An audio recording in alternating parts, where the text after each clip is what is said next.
बातमी सत्तेसाठी पक्षातील माणसं फोडताय हा सत्ता जिहाद नाही का?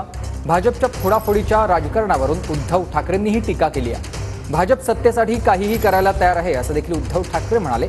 तर काँग्रेसच्या मांडीला मांडी लावून बसलात हा सत्ता जिहाद नाही का? उद्धव ठाकरेंच्या टीकेला प्रवीण दरेकरांचं हे उत्तर। तुमच्या सत्तेसाठी सरकारमधनं माणसं फोडताय, पक्ष फोडताय, पक्ष चोरताय। कोणत्याही पक्षाच्या जाहीरनाम्यामध्ये मुसलमानांसाठी काही जर का असेल तरी देखील तुम्ही त्यांना जवळ करताय आणि आम्ही आमचं हिंदुत्व जे काय आहे ते सांगितल्यानंतर मुसलमान आमच्या सोबत असतील तर आम्ही औरंगजेबाचे फॅन क्लब। मग तुमचं जे काय चाललंय हा सत्ता जिहाद नाहीये, हा सत्ता जिहाद आहे। सत्तेसाठी वाटेल ते म्हणजे तुम्ही काही करा पण आम्हाला सत्तेत घेताय तर तुम्ही आमचे।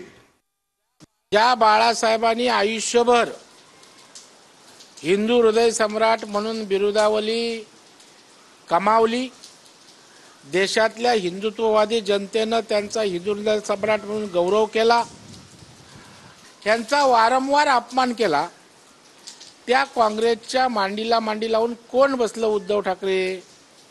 ज्या वेळेला तुमच्या मिरवणुका निघत होत्या त्यावेळेला हे जिहादी झेंडे हिरवा सुळसुळाट त्या ठिकाणी दिसत होता। तुम्हाला आता सत्तेची नशा